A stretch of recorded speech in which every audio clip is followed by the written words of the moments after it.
Okay, this is part 2 of health insurance. So what we're doing is you're going to have this handout here, and I'll be toggling with it on the computer, but this is 3 different health insurance policies. I did have to cut and paste them because insurance policies have even more fine print than one could imagine. And then I also have an activity that we were going to do together, which would be to practice, how to use this vocabulary and how to understand it. So what I'm going to do is pull up this handout there so you can see it and just sort of introduce it to you. When you get hired at a job, you're very excited, especially in your early 20s, to just have a salary or a job, a steady job. But you really want one with benefits.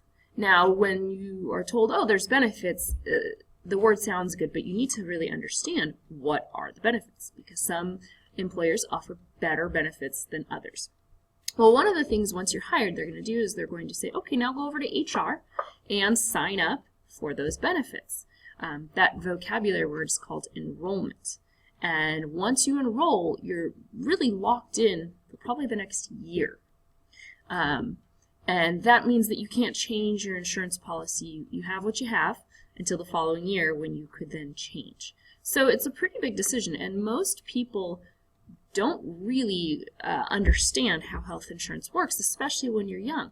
And this is not in any curriculum in any state. We're going over this, but it's not actually in any mandated curriculum across the country. So unless your parents explain it to you, and that's assuming they themselves even understand it, you walk into human resources called HR when you get your first job, and you're asked to sign on some dotted lines. And usually it can be sort of intimidating and embarrassing to not know this stuff. So at least you have Google on your phone and you can maybe do some quick research. But hopefully this gives you an introduction to what you in a few years might get to be doing, which is get a job with benefits and decide what benefits you're going to take. So what you have here is on this left side is one plan. I hope you can see my cursor. It's called Platinum Choice. Another plan is called Gold Choice, and this one over here is called HSA Seton Select. So let's look at the one that probably sounds the best, the Platinum. Okay, and this says district because this is AISDs, but it would say employer contribution. So if on your handout you want to cross that off and say employer. So what this tells you doesn't even have the word. You're that expected to know. These are the premiums. So what you can see is what your employer will pay for and what you would have to pay to your insurance plan. So Aetna is a private company that your employer contracts with. So when you hear that people get insurance through their employer, they don't have unlimited choices. Their choices are what their employer got for them and can offer them. So in this case, this employer gives you these 3 options. They're all with Aetna. So Aetna's Platinum Choice, your employer will pay the same amount on your behalf. So in this case, it's $446 per month, okay, per month. And if it's just you and you want to do this health insurance plan, you're going to have to pay $170 a month, okay? So $170 a month. Now, you're not going to write a check. That will just be pulled out of your paycheck every month. And if it's you and your children, to insure your children, doesn't matter how many, it will cost you $625 a month. And if you are insuring your whole family, maybe your spouse is self-employed and therefore doesn't have access to health insurance, or just doesn't work any job full-time, because unless you're employed full-time at a big enough company, your employer doesn't have to give you this benefit. They don't have to provide it. So you might need to insure your spouse. If your spouse is only working 20 hours at one job and 20 hours at another job, they probably can't get health insurance. But I want you to take a note of how much that could cost. So look at insuring your family here. That is $1,162 and change. Let's round it up to $1,163. I'm taking that, timesing it by 12. Out of your paycheck, out of your salary for the year, you will have to spend almost $14,000. That's $13,956. So when you get a job and they say you're going to make $50,000 a year, and get benefits, you need to find out what those benefits are, because in this case, your $50,000 a year job will have automatically taken out of your paycheck a grand total of almost $14,000. That knocks your pay down to about $36,000. So you might be looking at the Platinum and go, whoa, that is really expensive. I'm in good health. Maybe I'll do a different plan. So come on over here. You could pick the Gold choice. Per month for your family, it's under $900. So that might be better for you. But maybe it's just you and you don't have a lot of health problems, so you go for the $46 a month plan. So those are your premiums up top. Now, down here are some details about the policy. Trust me, Aetna has a very large book that has all sorts of fine print exceptions and complications to understanding this, but these are the broad strokes. So what you have is you want to stay in network. That means you might, when you get this new insurance plan, have to call up your doctor, your pediatrician, and find out if they contract with Aetna's Platinum Choice plan. And if they do, then that's great. If they don't, you might need to find a new doctor because out-of-network is too expensive. So let's just set aside out-of-network and know that the cost is too high, and you probably want to go in-network. So over here, you have a calendar year deductible. It is none. That means that insurance starts kicking in January 1st for you. That's part of the benefit of paying for the Platinum. If you did the Gold over here, you do have a deductible. If it's just you, your deductible is $500. So if in January you have some sort of $400 medical bill, you'll have to pay that $400 before insurance kicks in. And then if you have another medical bill, you'll have to pay another $100. And once you've paid in the year $500, you then can start collecting insurance. And it's a higher deductible for families, $1,500. And you'll notice copays down here. The office visits in the Platinum Choice plan are $20 copay. And for the Gold, you didn't pay as much in premium, so your copay is a little bit higher, $25. And then you'll notice down here the co-insurance. So if you have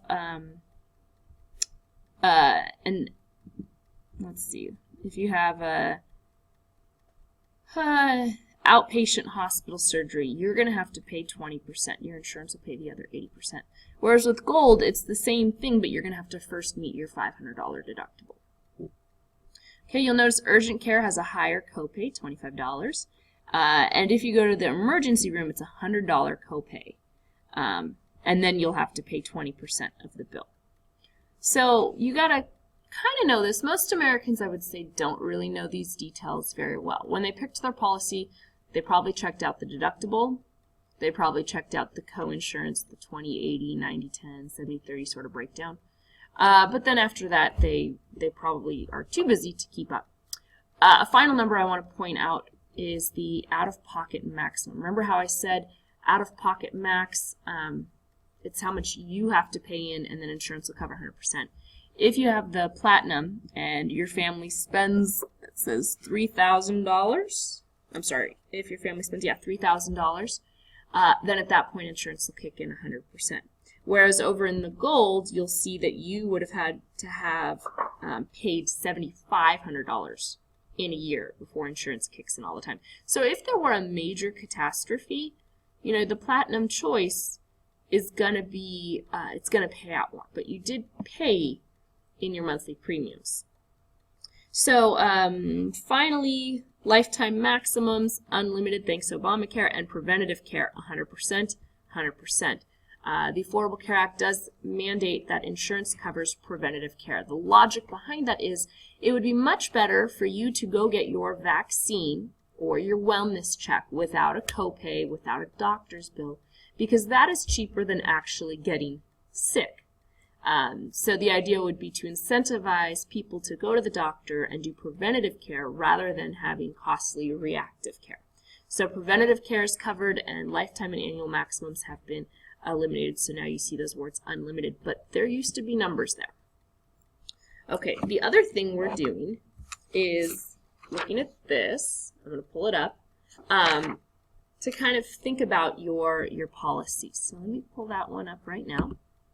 And we're going to say you did the Platinum. And your monthly premium for you and your 2 children then is going to be $624.23, which comes out to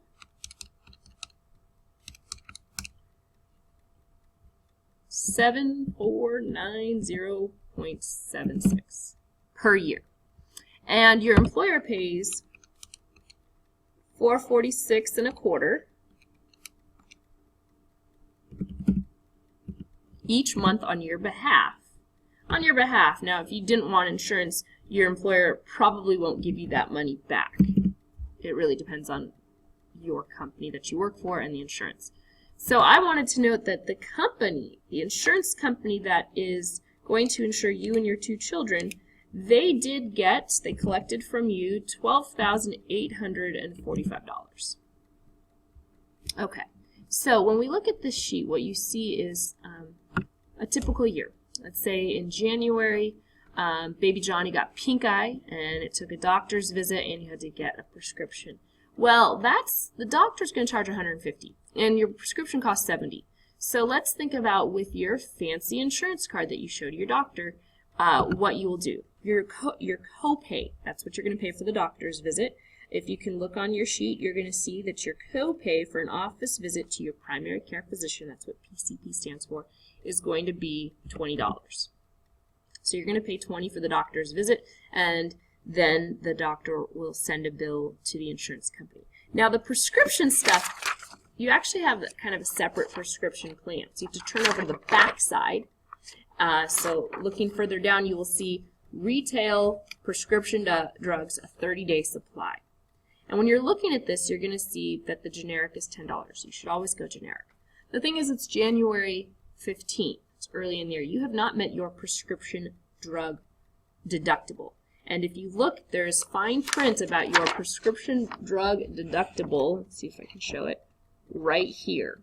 Okay, so you for a family have a $150 prescription drug deductible.